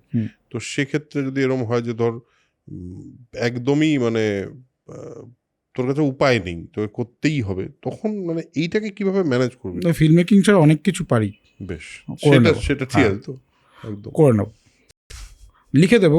Writer তো আমি রাইটার লিখতে পারি, অনেক কিছুই এডিটিং করতে পারি, তো সেইগুলো সিনেমাটোগ্রাফি পড়েছি, সিনেমাটোগ্রাফির কাজ করে নেব। কিন্তু সিনেমাটা যখন বানাচ্ছি সেটা সিনেমার মতোই হবে। একটা কথা বল, এই যে স্টুডেন্ট ফিল্ম আর কমার্শিয়াল সিনেমা, এটা নিয়ে একটা মানে বিভিন্ন লোকের নানা মুনির নানা মত তো পাওয়া গেল। তোর সেই সময় কি মনে হচ্ছে, তোর কি মত এই বিষয়টা, এই মানে স্টুডেন্ট ফিল্ম বলে চালানো হচ্ছে এইসব যে কথাবার্তা হয়েছে, এইটাতে তোর কি মত? হাসি পেয়েছে আমার, প্রচণ্ড হাসিও পেয়েছে, কারণ সেই সময় খুব মানে খারাপ সিচুয়েশন, কিন্তু আমার হেভি হাসিও পেয়েছে। প্রথম কথা হচ্ছে গিয়ে, আমরা কোনোদিন বলিনি student film. Student film is coined for this film by them, যারা এই কথাগুলো বলছে। আমরা বলেছি স্টুডেন্টরা মিলে, আমি ইনফ্যাক্ট এখনও স্টুডেন্ট, আমার টিম মেম্বারের মধ্যে 2-1 এখনও স্টুডেন্ট, আর যারা যারা যখন ছিল তারা সবাই স্টুডেন্ট ছিল, সবাই মিলে আমরা ছবিটা বানিয়েছি। আমরা প্রথম থেকেই বলেছি, এবং ট্রেলারে খুব বড় বড় করে ইয়েলো আর রেডে পরিষ্কারভাবে লেখা আছে ইন্ডিপেন্ডেন্ট ফিল্ম। তো ইন্ডিপেন্ডেন্ট ফিল্ম যেখানে আমরা পরিষ্কারভাবে লিখে দিয়েছি, লেখা আছে দেখবে ট্রেলারে, তো সেটাকে স্টুডেন্ট ফিল্ম বলা বা এটা ডিপ্লোমা ফিল্ম, এটা জাস্ট আমার মনে হয়েছে ন্যারেটিভটাকে ঘোরানোর একটা চেষ্টা। স্টুডেন্টরা মিলে বানিয়েছে বললেই স্টুডেন্ট ফিল্ম হয়ে যায় না, তাই তো? স্টুডেন্ট ফিল্মের একটা নির্দিষ্ট ধরন থাকে। স্টুডেন্ট ফিল্ম ম্যাক্সিমাম ক্ষেত্রেই ইনস্টিটিউট দ্বারা ফান্ডেড হয়, যেমন diploma film is funded by institute, FTI or SFTI। তো এটা তো ডিপ্লোমা ফিল্ম নয়। তো ডিপ্লোমা ফিল্ম হলে তাহলে লেখা থাকতো যে ইন্ডিপেন্ডেন্ট ডিপ্লোমা ফিল্ম বা independent student film. It is written clear and bold, it's an independent film. তো ইন্ডিপেন্ডেন্ট ফিল্ম একে স্টুডেন্ট ফিল্ম দিয়ে গুলিয়ে দেওয়া, এই ব্যাপারটা আমার হাসি পেয়েছে। সেই সময় মানে যদি সেটাই হতো, যদি ধরেই নিচ্ছি সেটাই হতো, তাহলে CBFC আমাদের সার্টিফিকেট দিত না, বলতো এটা তো ডিপ্লোমা ফিল্ম বাবু, তুমি বাড়ি যাও, ঠিক আছে? বা যদি এটা কোনো ইনস্টিটিউট আমাদেরকে প্রডিউস করতো, তারা বলতো যে এটা তো তুমি কমার্শিয়াল রিলিজ করতে পারবো না। তো কমার্শিয়ালি রিলিজ কোনটা করবে কোনটা করবে না, সেটা যারা বলছেন তাদের কি সেই অধিকার আছে সেই বক্তব্য দেওয়ার, সেটা আমার প্রশ্ন। কিন্তু একটা জিনিস বল, সেটা হলো এই যে ফেডারেশন এবং ফেডারেশনের বিভিন্ন নিয়ম কানুন, এবার আমি পার্সোনালি, আমার পার্সোনাল এক্সপিরিয়েন্স এখন অবধি ফেডারেশনের সঙ্গে ভালো। কেন ভালো?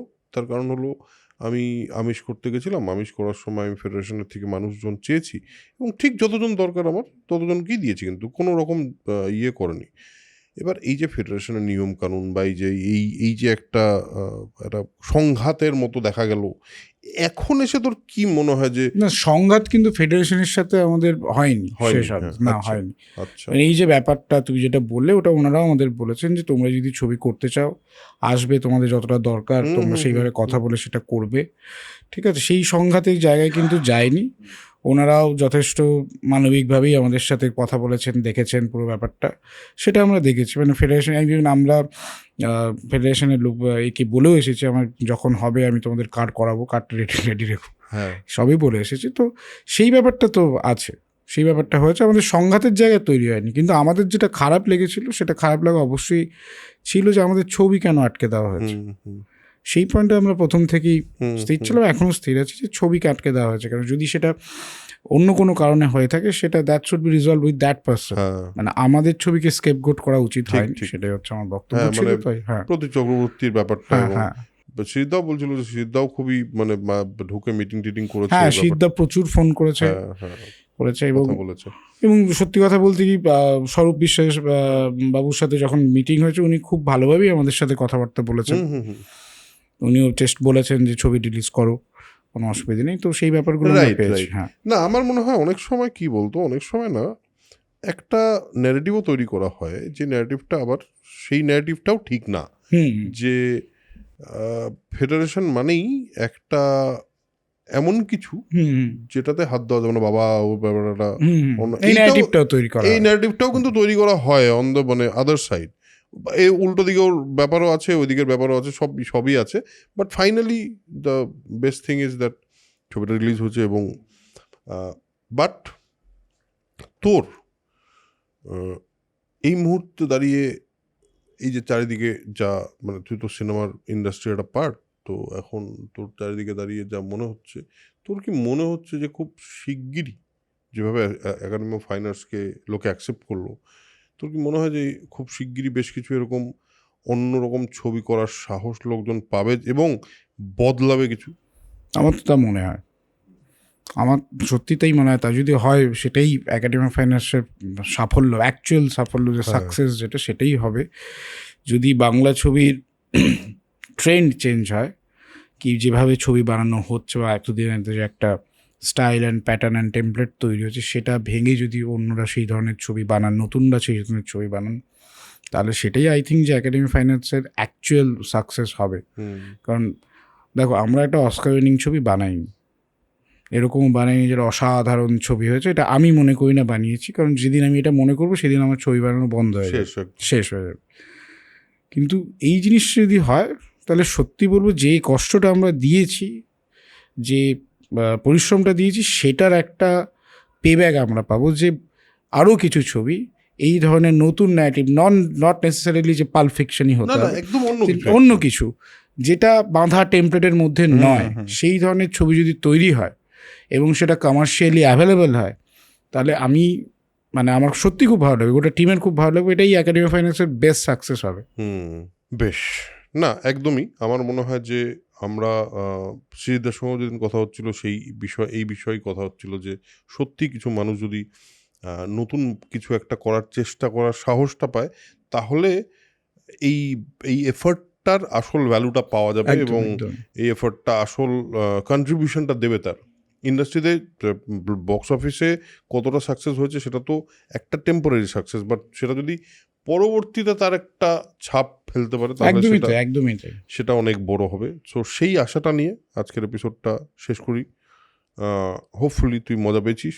একদমই মজা পেয়েছি আমরা। তুই একটু শান্ত মানুষ, আমি খুবই শান্ত মানুষ, আস্তে আস্তে কথা বলিস এবং যে কোনো বিষয়ে তুই খুব নিউট্রাল পয়েন্ট অফ ভিউ আপাতত রাখিস। তোর ছবি দেখে কিন্তু একদম এটা মনে হয়নি ছবিটা তো পলিটিক্যাল হবে। আমি মানুষ নিউট্রাল হতে পারি, ছবি হ্যাজ আ স্টেটমেন্ট, মানে আমার যা বক্তব্য সেটা ছবিতে। হ্যাঁ, এবং সেটা কিন্তু বেশ মানে ভায়োলেন্স বল বা তোর ন্যারেটিভ বল, যে কোনো ক্ষেত্রে, বা আর্ট কাস্টিং বল, হ্যাঁ, বা যেভাবে তুই ভায়োলেন্সের বিভিন্ন দিক, মানে যেখানে ব্যাপারটা খুব ভায়োলেন্ট, ব্যাপারটা খুব গোর, কিন্তু হাসি পাচ্ছে। হ্যাঁ, এইটা আমি অ্যাচিভ করতে চেয়েছিলাম, কারণ ভায়োলেন্স দেখলে গা শিরশির করে, ওই এফেক্টটাতে না হয় একজনকে মারা হচ্ছে, and I wanted people to enjoy that. এবং সেটা আমার মনে হয় আমাদের ইনস্টিংক্ট থেকেই আসে, সামহাউ আমাদের ইনস্টিংক্ট থেকেই আসে টু এনজয় দ্য ভায়োলেন্স। আমি সেই জায়গাটা অ্যাচিভ করতে চেয়েছিলাম এবং আমি এতে খুশি, এটা আমার পার্সোনাল খুশি, অ্যাচিভ দ্যাট স্পট। যে ভায়োলেন্স দেখে পিপল আর এনজয়িং ইট, হাসছে, ইউ আর লাফিং at a violence, that is the thing I wanted to achieve. And সেটা আমার পার্সোনাল, আমার খুব একটা ভালো লেগেছে যে I achieve that position through style of making, through music, through treatment and everything. বেশ, একটা শুধু লাস্ট প্রশ্ন করি, সেটা হলো ভায়োলেন্স নিয়ে। এটা হলো ভায়োলেন্স বিষয়টা আজকে মানে কি বলবো, একটু বেশি গ্লোরিফাই করা হচ্ছে সারা ভারতবর্ষের সিনেমাতে। আজকেও একটি ছবির ট্রেলার দেখলাম আমি, এবং দেখে মনে হলো আরেকটি ছবির মতো দেখতে সেই ছবির ট্রেলারটা, টিজারটি, নাম বলছি না। কিন্তু এই যে ভায়োলেন্সের গ্লোরিফিকেশন বা হিরো খুব ভায়োলেন্ট হবে, তোর ছবিতে সেই ভায়োলেন্স নেই। তোর ছবির ভায়োলেন্সটা সিচুয়েশনাল ভায়োলেন্স, Narrative-এর violence, হ্যাঁ। ভায়োলেন্স, হ্যাঁ। কিন্তু এই যে হিরোর যে ভায়োলেন্ট হয়ে যাওয়া, মানে অ্যানিমেল থেকে যেটা শুরু হয়েছে বেশি করে, এটা তুই কিভাবে দেখিস? আর মানে তোর কি মনে হয় এটা কি ঠিক? দেখো, প্রথমত আমি আমার কথাটা বলি, সেটা হচ্ছে কি, আমরা অ্যানিমেলের আগেই রাইটিংটা করেছিলাম, কিন্তু একটা জিনিস আমরা রাইটিং স্টেজ থেকেই ঠিক করে রেখেছিলাম যে violence should not be glorified throughout the film. Violence should be a tool of narrative, not a tool of glorification. সেটা আমরা থ্রু আউট সিনেমাতে তুমি দেখেছো, আমরা কোথাও ভায়োলেন্সকে গ্লোরিফাই করি। ঠিক। এবং আমার যেটা মনে হয়, এবার দ্বিতীয় প্রশ্নে আসি, সেটা হচ্ছে গিয়ে এইখানে আমার মনে হয় যে ডিরেক্টর যিনি সিনেমা বানাচ্ছেন, এটা সম্পূর্ণ তার উপরে। তার বক্তব্য ঠিক কি ভুল সেটা অডিয়েন্স বলবে। এই ব্যাপারে আমি যেমন পার্সোনালি ভায়োলেন্সকে গ্লোরিফিকেশন করতে চাই না, চাস না, পছন্দও করিস না, পছন্দ করি না। তুই নিজে করতে পছন্দ করিস না। হ্যাঁ, আমি নিজে করতে পছন্দ করি না। আমার ছবিতে আমি সেইভাবেই রাইটিং করবো, violence is a tool of narrative. যদি কোনোদিন এই ধরনের ছবি বানাই, it's not a tool of glorification. কিন্তু সেটা যদি অন্য কেউ করে থাকেন, সেটা আমার মনে হয় সেটা সম্পূর্ণ তাদের ব্যক্তিগত ইচ্ছে এবং চয়েস। সেটা তারা করতেই পারে, সেটা তাদের ইচ্ছে। সেই ব্যাপারে আমার মন্তব্য করা এটা ঠিক এটা ভুল, আমি তো অত্যন্ত ছোট সিনেমার একজন শিক্ষার্থী, সেই ব্যাপারে ওনারা অনেক বড় ডিরেক্টর, সেই ব্যাপারে আমার মন্তব্য করা ঠিক হবে না। বেশ। আর এই যে শেষের একটা একদম শেষ প্রশ্ন করি, তোর যে ক্লাইম্যাক্সের যে মারামারিটা, সেইটাতে অ্যানিমেশন ইউজ করার কারণটা কি? বাজেটের দুটো কারণ আছে। এক হচ্ছে গিয়ে একটা আমাদের যে শেষ ক্লাইম্যাক্স, এটা তুমি প্রি ক্লাইম্যাক্সের কথা ক্লাইম্যাক্স তো গ্রাফিক্স প্রি ক্লাইম্যাক্সের কথা বলছো। দুটো কারণ আছে। এক নম্বর হচ্ছে গিয়ে আমাদের যখন আমরা রাইটিং করছিলাম, আমাদের বারবার মনে হচ্ছিল যে প্রি ক্লাইম্যাক্সের যে অ্যাকশনটা, এটা এতটা বড় সেট পিসেসে হচ্ছে, ইট মাইট ওভারশ্যাডো দ্য অ্যাকচুয়াল ক্লাইম্যাক্স। এটা একটা ছিল। আরেকটা জিনিস ছিল, আমরা এখন শুটিং করতে করতে এগিয়েছি, তখন আমরা দেখতে পাই, আমরা তখন ভাবছিলাম কীভাবে টোন ডাউন করবো ওটাকে, কীভাবে টোন ডাউন করবো, এই জন্য ভাবছিলাম। তখন করতে করতে দেখতে পাই আমাদের বাজেটের অবস্থা খুবই খারাপ। তো we have to do something else. কারণ কারণ আমাদের একটা জিনিস আমরা কনসিয়াসলি ভেবেছিলাম যে যেটা করতে পারবো না সেটা দেখাবো না সিনেমায়, যেটা ঠিক করে করতে পারবো না। তো সেই জন্যই আমরা ডিসিশন নিই যে এই পার্টটা will use animation as a narrative tool, যেটা আমরা আগে যেটা প্ল্যানটি ছিল, আগের যে দুটো অ্যানিমেশন আছে ওটা প্ল্যানটি ছিল, ওটা অ্যানিমেশনই হবে। তো এখানেও ঠিক করে, যেহেতু আমাদের সিনেমায় অ্যানিমেশনের মোটিভ আমরা অলরেডি ইউজ করছি, তো এখানেও আমরা অ্যানিমেশন দিয়ে এটা দেখাবো। বেশ, আমার মনে হয় সবগুলো প্রশ্ন আমি যা আমার মাথায় শেষ করার আগে যা করার ছিল করে ফেলেছি। সো দুর্দান্ত, আর মজা লাগলো তোর সঙ্গে আড্ডা মেরে। তোর একটা নিজস্ব পার্সপেক্টিভ আছে, যেটা বলছিলাম যে তুই মানুষ হিসেবে খুব শান্ত, বাট তোর সিনেমার মধ্যে ওই ব্যাপারটা আছে, তোর নিজের বক্তব্য বলার যে কি বলবো গাটসটা, সেটা আছে। And keep doing good cinema. আমরা এক্সপেক্ট করবো যে একাডেমি অফ ফাইন আর্টসের চেয়ে সম্পূর্ণ আলাদা একটা সিনেমা পাই, কারণ সেটাই চেষ্টা ছিল, আমিও চেষ্টা করবো, কারণ একই জনরায় বারবার সিনেমা বানাবো না, সেটা অন্য জনরায় সিনেমা বানাবো। এবং ঠিক যতটা ন্যাপোলজিটিকলি একাডেমি অফ ফাইন আর্টস বানিয়েছিস, পরেরটাও আশা করি সেইটাই থাকবে, এবং আশা করি না, বুঝতেই পেরেছি সেটাই থাকবে, আরও আনঅ্যাপোলজেটিক থাকবে। বেশ, ঠিক আছে। আজকের এপিসোড এখানেই শেষ করছি, দেখা হবে পরের এপিসোডে। আজকের এপিসোড কেমন লাগলো সেটা অবশ্যই কমেন্ট করে জানাবেন। এবং এমন একজন ফিল্ম মেকার, যার প্রথম ছবি হওয়ার পর, তার সাকসেস পাওয়ার পর, এখন যখন আমরা করছি সেটা 30 days 30 দিন হয়ে গেছে ছবিটা চলছে, একটা ইন্ডিপেন্ডেন্ট সিনেমা এবং একটা খুবই কম বাজেটে বানানো সিনেমা। তাহলে একটা জিনিস অন্ততপক্ষে শিওর হওয়া যায় যে সত্যি যদি গল্প বলার ইচ্ছা থাকে এবং অনেস্টি থেকে গল্প বলা যায়, মানুষকে সেটা কানেক্ট কিন্তু করে। সো আমরা এই এপিসোড থেকে অন্ততপক্ষে এইটুকু তো পাবোই, বাকি অনেক কিছুই পেয়েছি, বাট এই লাইনটা আমার মনে হলো কনক্লুড করার জন্য বেস্ট লাইন। সো দেখা হচ্ছে পরের এপিসোডে, ততক্ষণের জন্য spread knowledge, spread positivity, because knowledge is power and positivity is everything. Tata.